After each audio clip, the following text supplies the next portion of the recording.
अब हमारे पास क्या है, एक एग्जाम्पल है गाइस, इसमें आपके लिए एक एक्सरसाइज है ये कि एक हमारा फॉर लूप है जो क्या चल रहा है 1 to 100।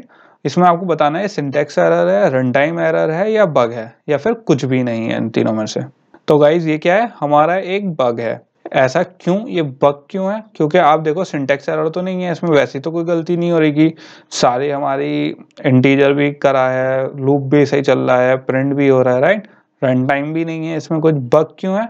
बग क्यों है गाइज ये? क्योंकि अगर आप इसके कंडीशन पे देखो यहाँ पे, तो आई क्या है, यहाँ पे इसने लॉजिक ही गलत लगा दिया हमने। यहाँ पे I is greater than equals to 100 नहीं, I is less than equals to 100 होना चाहिए था, तभी तो वो 1 से लेके 100 तक प्रिंट होता आई। लेकिन हमने क्या कर दिया, I is greater than equals to 100, तो 1 is greater than 100, condition false हो गई, तो ये फॉर लूप चलेगा ही नहीं। खाली क्या प्रिंट हो जाएगा, कुछ भी नहीं होगा गाइस।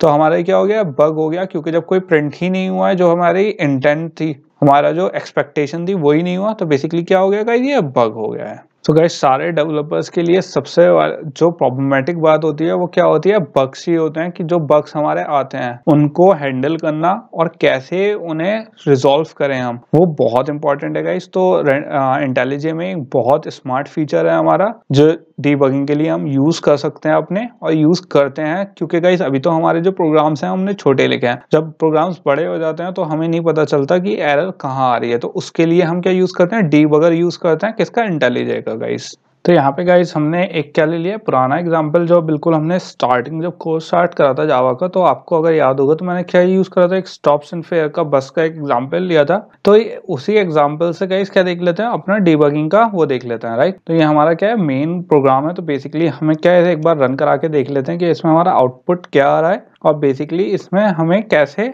जो वैल्यूज हैं वो मिल रही हैं, राइट। तो हमारी यहाँ पे दो वैल्यूज थी, system dot out tops print होने थे और फेयर प्रिंट होनी थी। तो हमारे यहाँ पे क्या हो गया, आउटपुट आ गया गाइस, एक क्या हो गया, 3 हो गया स्टॉप प्रिंट हो गए, और 15 क्या है हमारी फेयर प्रिंट हो गई, राइट। अब गाइस इसमें एक अच्छा फीचर है इंटेलिजे में कि मैंने आपको क्या बताया, रन टाइम में भी अब हम क्या देख सकते हैं, डीबगिंग कर सकते हैं इसमें। तो रन टाइम में वैल्यूज देखना गाइस बहुत हमारे लिए बेनिफिशियल होता है रन टाइम में। क्यों गाइस, इसमें थोड़ा सा ऐसा भी होता है कि अगर आप जिस वक्त प्रोग्राम रन हो रहा है उसी टाइम में आप वैल्यूज देख सकते हो कि कौन सी हमारी वैल्यू कौन सी थी, राइट। तो वो कैसे अचीव करते हैं हम, यहाँ पे गाइस अगर आप लेफ्ट में जाओगे जहाँ पे नंबर्स लिखे हुए हैं, जो लाइन है जहाँ पे ग्रीन वाले इसके बीच में, तो यहाँ पे अगर मैं क्लिक करूंगा तो आप देख सकते हो रेड कलर का सर्कल लग गया है, राइट। तो इसे क्या कहते हैं, ब्रेकर्स कहते हैं बेसिकली। ये किस लिए यूज करते हैं, रन टाइम में अगर हमें कोई डीबगिंग करनी होती है गाइस तो उसके लिए हम ये यूज करते हैं। अब अगर गाइस ये करना है, मैंने ब्रेकर लगा दिया है, अब बेसिकली मैं क्या कर सकता हूँ, यहाँ पे डीबग मेन कर सकता हूँ। तो यहाँ पे जब डीबग में हम रन करेंगे इसे, तो बेसिकली क्या, डीबग मोड इस वक्त रन हो रहा है गाइस, जिसमें डीबगिंग कर सकते हैं, हम डीबग कर सकते हैं गाइस किसमें, रन टाइम में। तो आप यहाँ पे देख सकते हो, जैसे ही मैंने यहाँ पे क्या लगाया, ब्रेकर लगाया,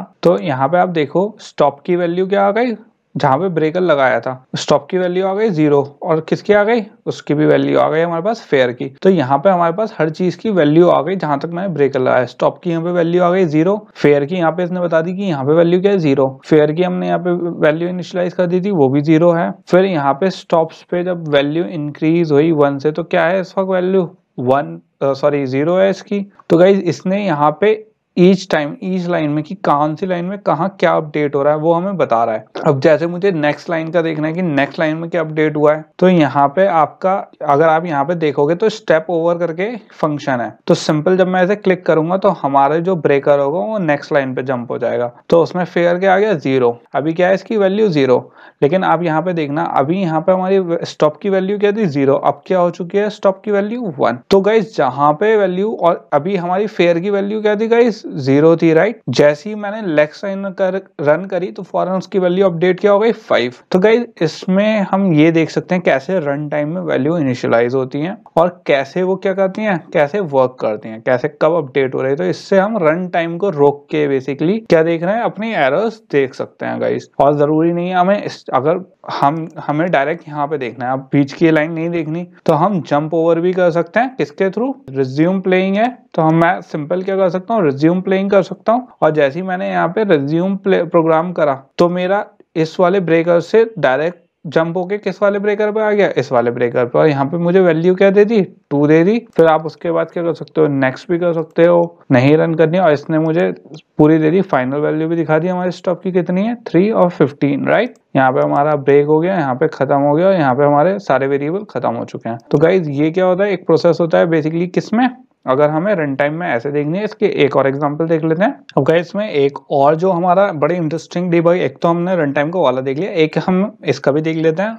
इसमें अगर जो जैसे हमारा ये फंक्शन है, राइट, जो मेथड है हमारा मल्टीप्लाई, तो इसमें बेसिकली क्या हो रहा है कि ये एक ऐड वाला मेरा फंक्शन है जिसमें मैंने 2 पैरामीटर्स लिए हैं, एक्स एंड वाई, और यहाँ पे क्या रिटर्न कर दिया, उन दोनों की वैल्यू, राइट। और यहाँ पे मैंने मल्टीप्लाई में क्या कर दिया है, दोनों जो वैल्यूज थी उनको एडिशन कर दिया। अच्छी बात क्या है कि अगर आप देखो तो मैं बेसिकली इस वाले रूप में कौन सा फंक्शन अपना कॉल करवा रहा हूँ, ये ऐड वाला, राइट। तो अगर मैं यहाँ पे ब्रेक पॉइंट लगा दूं और यहाँ पे डिबग मोड में चला लें इसे, तो हमारे पास क्या आ गई, इसकी वैल्यू आ गई, राइट। अगर हम इसमें क्या देख सकते हैं गाइस, अभी जैसे हम इंस्टेंट देख रहे थे, रन टाइम पे देख रहे थे खाली वैल्यूज अपडेट होते हैं, अब हम क्या देख सकते हैं रन टाइम में, इसमें फंक्शन की भी वैल्यूज देख सकते हैं गाइस। तो ये बहुत ही इंपॉर्टेंट चीज होती है गाइस, जो आपके बहुत काम आने वाली है, क्योंकि जैसे जैसे कॉम्प्लिकेटेड होता रहता है इसमें बहुत काम आती है गाइस। और इसमें एक और अच्छी चीज है, अगर आप यहाँ पे देखो फीचर स्टेप इनटू, तो यहाँ पे एक और भी चीज है जहाँ पे जैसा अगर मैं किसी मेथड पे जैसे मुझे वापस जाना है, वहां से देखनी है कि वहां से क्या वैल्यू रिटर्न हो रही है, तो मैं वो भी कर सकते हैं गाइस। हम ब्रेकिंग पॉइंट से जहां मैंने मेथड पे लगाया था, हम कहाँ जंप कर गए, इस मेथड से सीधा वहां से जहां से हमारे पास वैल्यू आ रही है। तो जैसा कई बार हमारे पास कंफ्यूजन होता है कि हमारी वैल्यू आ रही है, नहीं आ रही, सही वैल्यू आ रही है, या फिर उसमें कोई प्रॉब्लम तो नहीं है, कोई लॉजिक तो गलत नहीं हो रहा, तो आप ऐसे भी चेक कर सकते हो। बहुत पावरफुल टूल है गाइस। और अगर दोबारा बाहर निकल के आना हमें नहीं देखनी है वो ऊपर, तो सिंपल यहाँ पे क्या है, स्टेप आउट के नाम से है,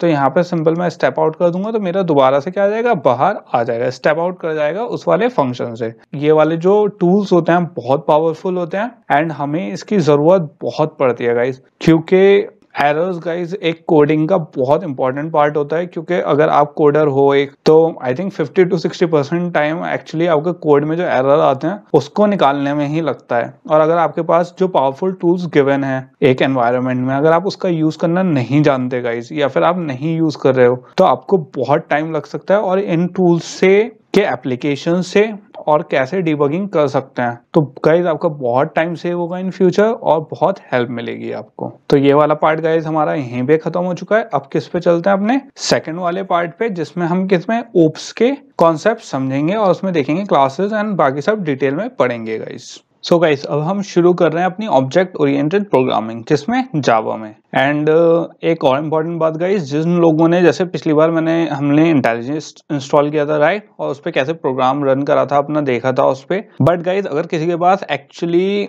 कोई और भी इलिप्स है या कोई, तो वो भी यूज कर सकता है। और अगर जैसे कोई एप्लीकेशन बनाने के लिए जैसे एंड्रॉइड स्टूडियो में किसी के पास ऑलरेडी इंस्टॉल्ड है, तो वो भी गाइस सिंपल एंड्रॉइड स्टूडियो भी यूज कर सकता है इंटेलिजे की जगह, क्योंकि गाइस सेम ही चीज है। और एंड्रॉइड स्टूडियो बेसिकली मैंने, क्योंकि गाइस है तो मेरे पास भी इंस्टॉल्ड एंड्रॉइड स्टूडियो, बट मैंने इसलिए नहीं समझाया है क्योंकि जो एंड्रॉइड समझ रहे हैं उन्हें, तो जो एंड्रॉइड ही पढ़ रहे हैं उनके लिए तो थोड़ा सा आसान है उसमें समझना। बट अगर कोई सिर्फ जावा पढ़ने के लिए आया है एंड वो उसमें पढ़ेगा एंड्रॉइड में, थोड़ा सा कंफ्यूज हो सकता है। इसलिए मैंने इंटेलिजे में अलग से इंस्टॉल करके ही उसी में ही बता रहा हूँ। तो गाइज आपकी मर्जी है, आप कैसा भी करना चाहो, सेम ही प्रोसेस है, कोई डिफरेंस नहीं है दोनों। उसमें जो एंड्रॉइड स्टूडियो उसमें भी क्या होता है, टर्मिनल होता है। अगर आप नीचे उसके जहाँ पे लॉक कैट और सब चीजें होती हैं वहां पे टर्मिनल होता है, तो सेम वैसी ही वो भी वैसी वर्क करता है, कोई ज्यादा उसमें डिफरेंस होता नहीं है गाइस, क्योंकि इंटेलिजे दोनों उस पे सेम ही बेसिस पे बना हुआ है। तो अब चलते हैं गाइस हमारे जो सेकंड कोर्स है ऑब्जेक्ट ओरिएंटेड प्रोग्रामिंग में।